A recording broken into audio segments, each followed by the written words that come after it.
Hello and welcome to the Keep It Local Maine podcast, where we tell the stories of local business owners and Maine residents and learn more about what they do, who and what inspires them, their challenges, successes, and more. My name is Todd Regalinski. And I am Kimberly Regalinski. And we are the publishers of Keep It Local Maine, a local magazine that helps showcase local businesses to the people in and around their communities. Thank you for tuning in to our weekly podcast that you can subscribe to on Podbean, Apple Podcasts, and Spotify. You can learn more about us at keepitlocalmaine.com and follow us on Facebook, Twitter, and Instagram through the links in the show notes. This episode is sponsored by Fabian Oil, a family-owned and operated business that offers heating oil and propane delivery, services, and repairs. Fabian has been serving central and northern Maine with propane and oil for over 30 years. As a local Maine business, they cherish the relationships they have formed by serving the people of their communities. In 2019, Fabian entered the southern Maine region with a heating oil acquisition, and they have recently brought propane to the market. They are aggressive and would love to be your supplier. Give them a call at 207-793-2044 or visit fabianoil.com. In this episode, we'll be talking with Geoff Iacuessa, the president and general manager of the Portland Sea Dogs, the AA affiliate of the Boston Red Sox. Geoff began his career with the team as an intern in 2001 and was hired as director of group sales prior to the 2002 season. In 2004, he became the director of sales and promotions. After the 2006 season, he was promoted to the assistant general manager for sales and promotions. And in 2018, he was promoted to president and general manager. Geoff was honored as the 2015 Eastern League Executive of the Year, and in 2011, he was named to the Portland Press Herald's 40 Under 40 list, recognizing 40 local business leaders under the age of 40. He's a graduate of the University of Massachusetts at Amherst with a degree in sports management. In addition to his work with the Sea Dogs, Geoff serves on the PeoplesChoice Credit Union Board of Directors and the Maine Children's Cancer Program Board of Directors. Welcome to the show, Geoff. We're so glad that you're here with us today. Oh, thank you so much for having me. I'm thrilled to be here. This is great. First of all, congratulations on your 21st year with the Sea Dogs. That's super exciting. 21 years. It's hard to believe it's been that long, but wonderful organization and really very fortunate to be here.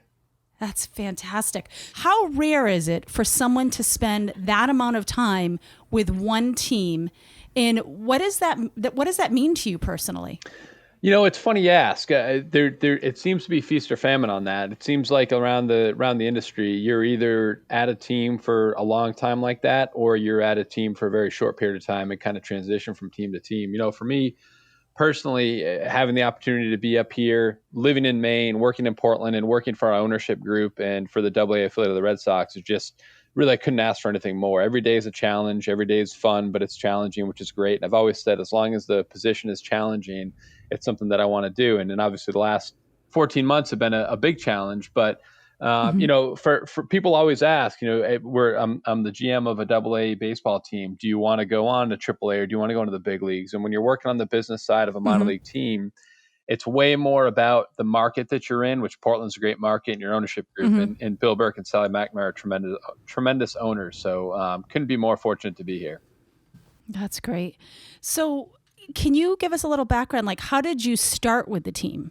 Definitely. So I grew up a huge baseball fan, loved baseball, ended up going to the University of Massachusetts, Amherst, and studying sport management and getting my degree in sport management.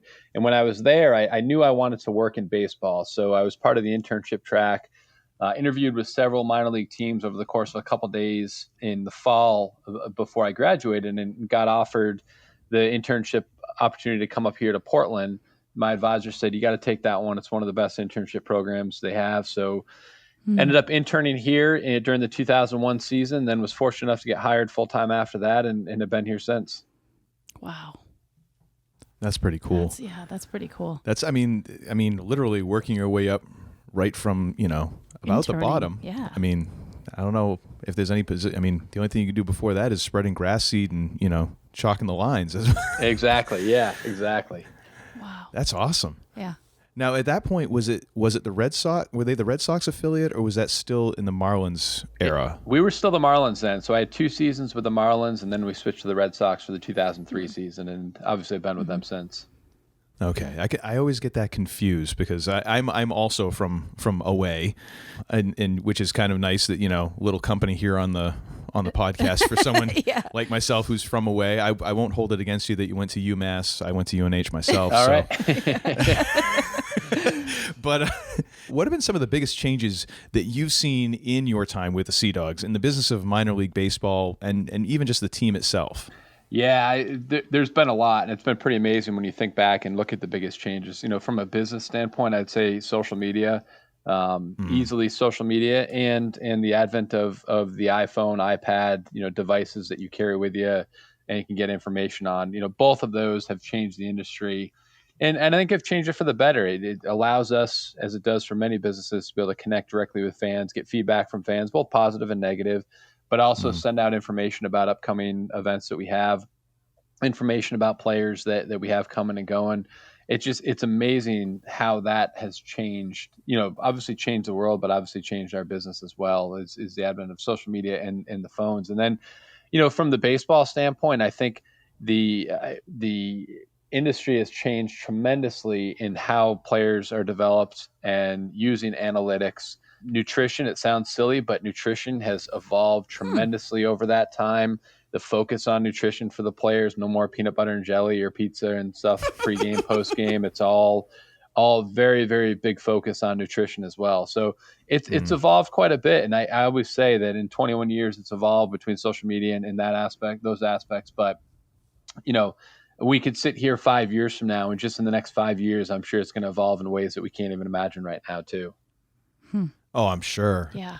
And has social media kind of helped in terms of building a relationship between players and the fans? Because it's kind of a tough spot you're in. I mean, you're building a team, but at the same time, that team is going to constantly change. You have players coming and going, and then maybe even coming back and all of that. Do you feel like social media kind of helps with that to form a bit of an identity with the fans? It definitely does, because you get to see their personalities way more than you would otherwise.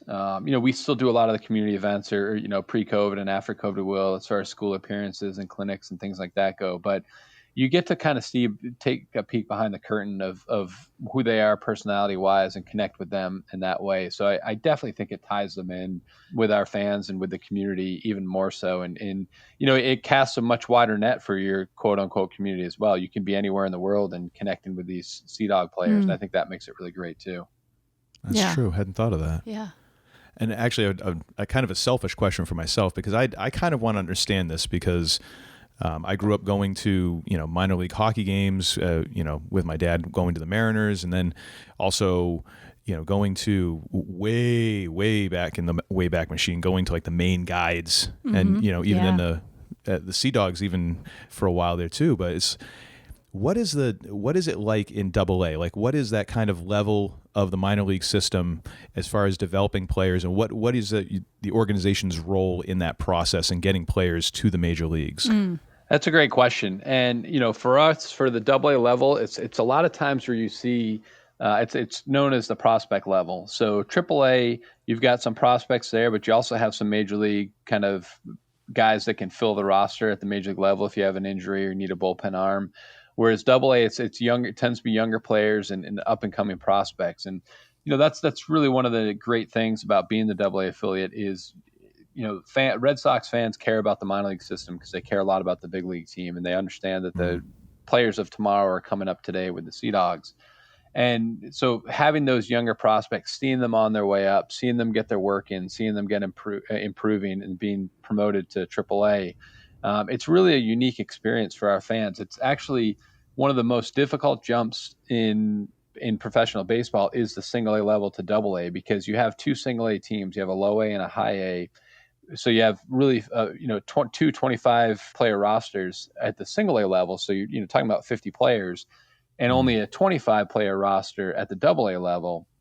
So it really is a difficult jump to go from single A to AA. And once you make it there, you're really, on your way, so to speak, to the big league. So it really is a high level of play.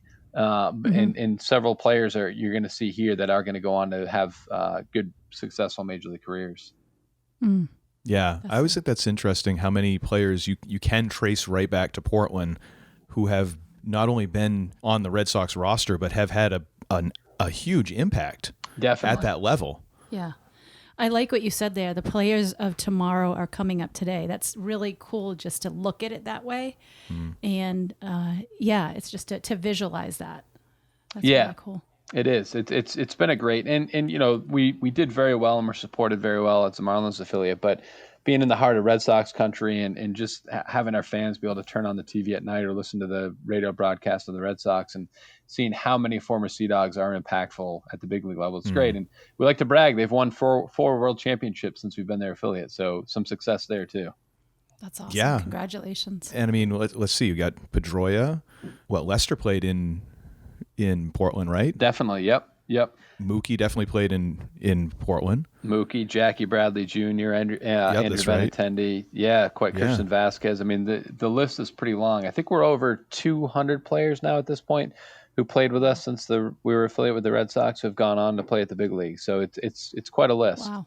And we even had David Ortiz as a rehab, so can claim him for 3 games as well. Hey, if you can, why not? Exactly. I mean, I would have loved to have made one of those games or been able to see that. That would have just been really cool. That's probably one of the first legit chances you have of someone parking a ball on 295. Yeah. Exactly. That's great. So let me ask you this. What is the season going to look like for fans coming out to Hadlock Field this year? How is it going to look different? It's a great question. And I think I'll answer it. And I think one of the things to keep in mind is I think it's going to continue to evolve as we move through the summer. Obviously, it's different than pre-COVID was. But we've taken a lot of steps to make sure that we can have a safe environment for fans. We're at 28% capacity, which means 72% of our seats are blocked off. We're asking all fans to wear a mask when you're not actively eating and drinking. And you'll be in pods of seats. So we have pods anywhere ranging from a single all the way up to 8 scattered throughout the ballpark. They're all at least 6 feet away from the next pod closest to them. And really, through the first homestand, it's been a really big success. Fans have really embraced it. People feel like they're in a safe environment. They don't feel like that strangers are on top of them, so to speak, at the game. And, that's what we're really trying to create is a great, safe environment for fans to be able to get back out and enjoy a game. And the second piece that's much different, and it's been a big success, is that we're doing all in-seat delivery for food orders. So you can order right from your phone, and we'll bring it up to you. Or if you're not comfortable ordering from your phone, we've got some folks walking around with iPads that will take the order for you. And you don't need to go down to the concourse and stand in line. We'll process the order and bring it right up to your seat so you don't miss any of the game action. That's fantastic. That's really appealing to Kim. Oh my gosh, one of her favorite things is going to like hotels where they have like a little flag so you can sit by the pool and just put the flag up. I love the someone flag. Comes over and gets a drink for you. The flag is my favorite. This reminds me of the flag. It's exciting. Very similar, exactly, and it's been embraced so far by our fans. It's been great. So the challenge for us is going to be, we can do it with 2,000 fans. Can we do it with 7,000 fans? And that's something we're going to have to see about scaling. But it's been a big success so far, and certainly embraced by the fans that have come to the game already. That's great. Wow, that's great. That's so cool. I mean, just offhand, I mean, this has got to have been you and your staff already have a busy off season, I imagine. I mean, there's so little off season in sports anyways. But I mean, this must have added a lot to your workload coming up with a plan like this, and then also, what the next 2 or 3 iterations of that plan look like. There's no doubt it did. And we as a staff really set out last summer and started laying out what the plans are going to be. We knew if we went back to normal that we would know how to do that. That's what we do. We do normal. We do 7,000 fans. So we actually really set out and tried to lay out what is it going to look like with social distancing and how can we make it a safe environment so fans will feel comfortable coming out and attending a game. So there was a lot of planning, a lot of preparing, a lot of conversations with the state. And, through the first homestand, things have gone pretty well. There's really not too many adjustments we need to make to this point. We had a lot of time to think about it, but we also needed a plan for the season for our promotions and various things like that as well. So, one thing about our staff is everybody works extremely hard and everybody's committed to making sure we put on the best experience we can for our fans. And that's what we were able to do, thankfully. Yeah. That's great. So what are your expectations for the team this year? And of course, that's taking into account all of the factors of players coming, going, and all that. And how does that work with the goals of what the Red Sox are trying to accomplish this year? Well, I think they dovetail nicely with each other. Our team, through the first 6 games are 5-1. It's I don't want to say we expected to start 5-1, but we've got a really talented roster. There's quite a few prospects coming up right now through the Red Sox system. A lot of talent, really top to bottom, both offensively, defensively, and in pitching. So off to a promising start. Obviously, it's a long way to go, but like every AA season, what we want for these players is to get promoted to AAA and eventually get promoted to the big league. So the more and more success you have, the more and more players are going to leave and go to AAA, which is what you want. And then, you hope the guys from single A coming up can carry the torch, so to speak, and continue that success. So I think we're going to have a very successful season from a win-loss standpoint. But most importantly, and this is what's really important to the Red Sox, is I think we're going to develop players that are going to go on and be impactful at AAA and then eventually be impactful in the big leagues. Now, when you bring in those new players from single A, not to get too, insider baseball, but what does the process look like that for you and the team? Because obviously coming to a new area, new level of baseball, maybe I'm not sure, I can't remember where the two single A affiliates are, but it's got to be a bit of a culture change for them coming to Maine and then learning about all of this at once. It is, but they try to make it as normal as possible. And what I mean by that, it's just you show up, you get to the ballpark, grab your glove, go out, and the field is still, 90 feet between bases, 60 feet 6 inches between the pitching mound and home plate, and you try to make it as normal as possible. We do a little bit of orientation to make sure that the players know things outside the ballpark, where they're staying, where they can go if they need various needs. But for the most part, it's just, it's kind of what they're used to, being kind of graduating from level to level. And it's usually, there's a lot of excitement because if you're going from single A to AA, you've been promoted. But you also try to make it seem as normal as possible. So it doesn't seem like it's this big deal and the players get wide-eyed. They don't, they come in and they continue to work. The other piece of it is a lot of the players have been in the system together for a number of years. So when you do get promoted, you're kind of meeting back up with some players who you've played with over the last couple of years. So there's some familiarity with that as well. Oh, I hadn't thought of that. Yeah, true. Yeah, that's great. What are some of the ticket packages and promotions you have coming up for the season? Yeah, it's a great question. So from a ticketing standpoint, because of all the COVID restrictions, we're actually going month to month. On May 12th, we've put our tickets on sale for June, and then mid-June, we'll put our tickets on sale for July, and so on and so forth. That really allows us to kind of stay agile and adjust as things change within Maine and restrictions change within Maine. So that's been really successful, and fans have really kind of embraced that model. It's not something I think we'd adopt moving forward, but for this year with COVID, that's what we're doing. And then promotions, we're trying to keep things as regular and normal as we do in previous years. So we actually have 5 bobblehead promotions planned, and we've got our first one coming up on May 26th for the first 500 fans. It's a Bobby Dahlbach home run counter bobblehead, which are always really popular. We also have our first of 5 fireworks shows coming up on May 28th. Fireworks are always one of our most popular games, great games for families to come to. And then our superhero day planned for May 30th. So, various promotions just like that throughout the season. We're trying to keep things as normal, even though crowds are reduced, as normal from a fan experience standpoint as we can get, and continue to entertain fans. It's one of the big reasons why, fans come out. There's the baseball on the field, and baseball fans will come out for that. But we really try to give everybody a reason to want to come, whether it's the promotions, whether it's the food, giveaways, various things like that. We always try to give everybody a different reason for wanting to come out to a game. That's great. Yeah, and Hadlock is such a great place to go for a game. Yeah, From the first time I went there, I was like, this is really cool. Yeah. And that was way back when, all the stuff in the outfield, the new bullpens and all that wasn't there, and it was just a lot different from what it is now. But I mean, it's just such a great ballpark. It has to be one of the better ones in the minor leagues, I would think. It's a great place. We're biased. We think so, but we're biased. I didn't mean to lead you on that one.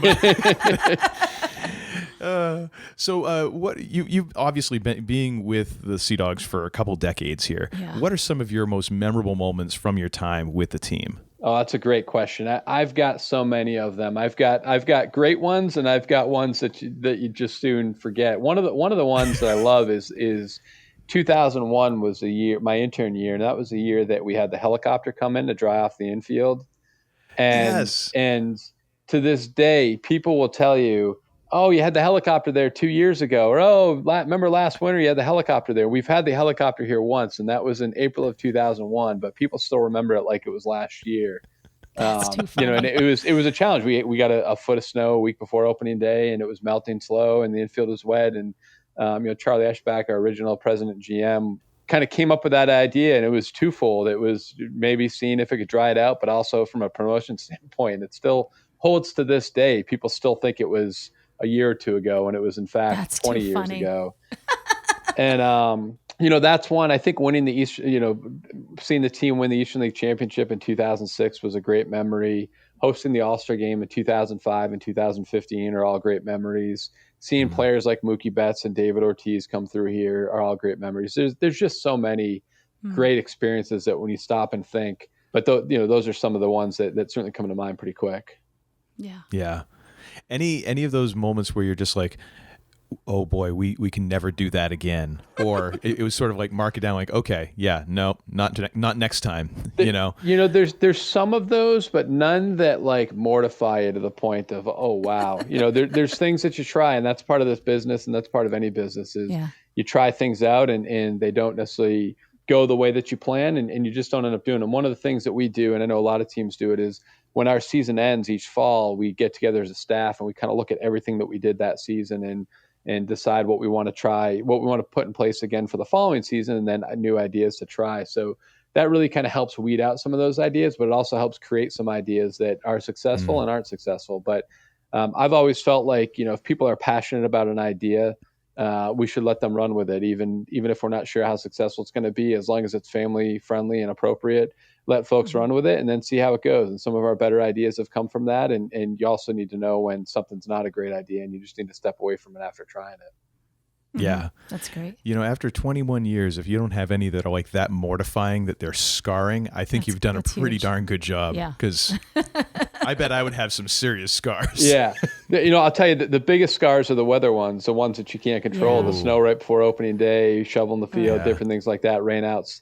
Those are the ones that Mother Nature has her plan, and that's just how you have to reply. But those are some of the not so great memories. But again, nothing that we can really control. Yeah. Hey, but that's Maine. Yeah, that's what you get. Spring comes around, and then it comes around again, and it comes around again. Exactly. So let me ask you this: how do you define success? That's a great question. I think for us, it's us as an organization working together to achieve a goal that we're working towards, and whether that's a fundraiser that we're doing for a charity, or whether that's a specific game promotion. I think success comes in many different forms, and what we as an organization sees as success, maybe a different organization sees it differently. But I think just as us as a front office staff all coming together, working towards a common goal, and accomplishing whatever that goal might be, I think is how I would look at success. And this year, what we're going to see as a successful season, from an attendance standpoint, and from a financial standpoint, certainly isn't a success when you compare it to 2019. But it's going to be a huge success just compared to what we went through in 2020. So it's constantly evolving. But I really think just us as a group working together for the common goal and then trying to accomplish that. Yeah. Yeah.